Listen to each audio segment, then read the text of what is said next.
जिस गंगा में करोड़ों ने किया स्नान, उस गंगा का अपमान। ठाकरे का विवादित बयान कुचल दी हिंदुओं की आस्था। हिंदूवादी नेता बोला, गंगा तेरा पानी गंदा।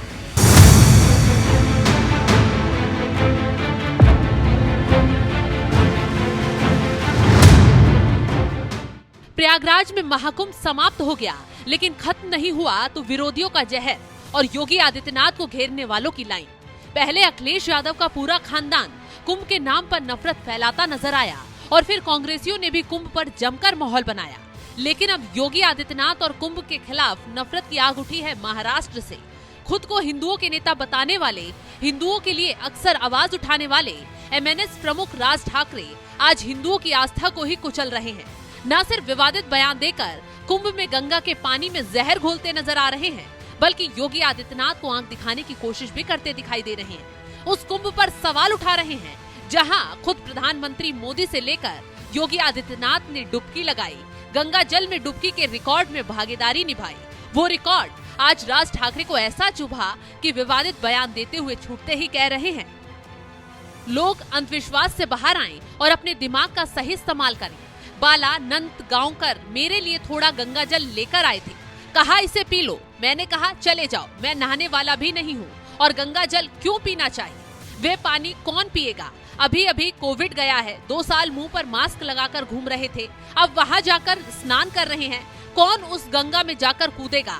श्रद्धा का भी कुछ अर्थ होना चाहिए। राज ठाकरे के विवादित बोल यही नहीं रुके, आगे उन्होंने जो कुछ कहा उससे तो देश भर के हिंदुओं का गुस्सा भी 7वें आसमान पर पहुंच जाएगा। राज ठाकरे ने आगे कहा कि मैंने लोगों को अपना शरीर रगड़कर गंगा में नहाते हुए देखा है, कई कपड़े धो रहे थे। देश की हर नदी दूषित है, जबकि विदेशों में ऐसी नदियां पूरे साल साफ रहती हैं। आस्था का भी कुछ मतलब होना चाहिए। देश में एक भी नदी साफ नहीं है, लेकिन हम उसे माँ कहते हैं। लोगों को इस आस्था और अंधविश्वास से बाहर आना चाहिए और अपने दिमाग का सही इस्तेमाल करना चाहिए।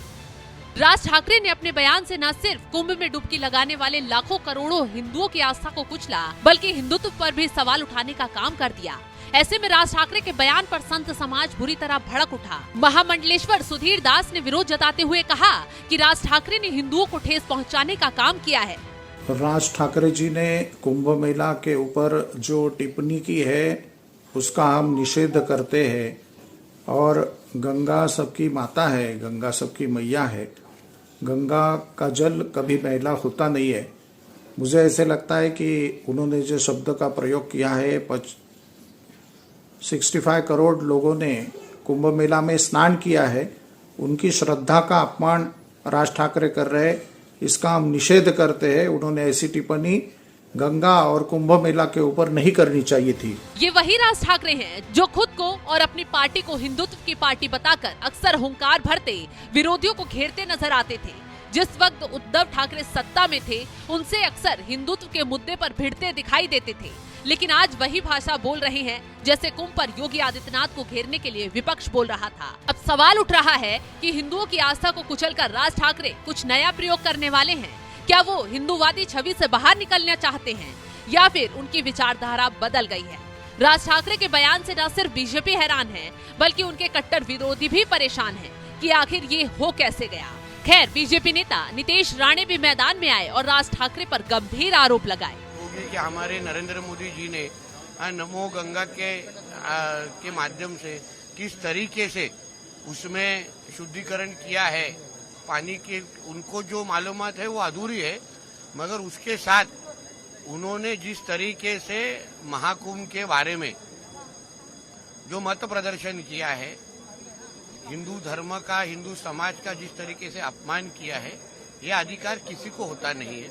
मैं खुद भी महाकुंभ में जाके आया हूँ, मेरी माँ मेरे साथ में थी।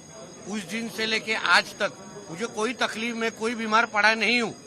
तो अभी वो कौन से 4-5 जनों को मिले होंगे वो उन्हीं को मालूम है। और इसी तरीके का प्रश्न कभी बकरी ईद के बारे में पूछते हुए देखा नहीं है मैंने, कि बकरी ईद के वक्त भी बहुत सारा खून अपना नदी और पानी में चला जाता है, उसके बारे में कोई भी बोलने की हिम्मत क्यों नहीं करता। सारा का सारा प्रश्न हमारे हिंदू धर्म के बारे में क्यों पूछा जाता है। अभी भी रोजा और ये सब ईद का माहौल है, तभी ये मोहम्मद अली रोड और ये सब में जाके आप देखो ना क्या माहौल है, सब तरीके की गंदगी की जाती है, तभी कोई पूछने का हिम्मत करता नहीं है। सभी हमारे महाकुंभ के बारे में वो पूछने की हिम्मत जिस तरीके से किया जाता है, तो बाद में ये जो बकरी ईद और ये सब जो अभी रोजा और इस सब वक्त जो किया जाता है रमजान के वक्त में, उधर भी प्रश्न पूछने की हिम्मत दिखानी चाहिए। तो नितेश राणे ने राज ठाकरे को चुनौती देते हुए कहा, जितनी हिम्मत वो हिंदुओं की आस्था पर सवाल उठाने में दिखा रहे हैं, उतना मुस्लिमों पर सवाल उठाकर दिखाएं तो समझ आएगा। खैर, गंगा का अपमान कर राज ठाकरे अब चारों तरफ से फंसते हुए नजर आ रहे हैं। न सिर्फ हिंदुओं ने उनके खिलाफ मोर्चा खोल दिया है, बल्कि बीजेपी नेताओं ने भी सबक सिखाने का काम किया। खैर, राज ठाकरे को योगी आदित्यनाथ का वो बयान भी सुन लेना चाहिए, जिसमें वो गंगा के जल की शुद्धता की बात कर रहे हैं। उन विरोधियों को जवाब दे रहे हैं जो कुंभ के वक्त पानी को गंदा बताकर माहौल बना रहे थे, श्रद्धालुओं को भड़काने की कोशिश में लगातार लगे हुए थे। लेकिन अब जल्द ही राज ठाकरे को भी योगी आदित्यनाथ की तरफ से जवाब मिलेगा। फिलहाल इस खबर पर आपकी राय क्या है, कमेंट कर जरूर बताएं।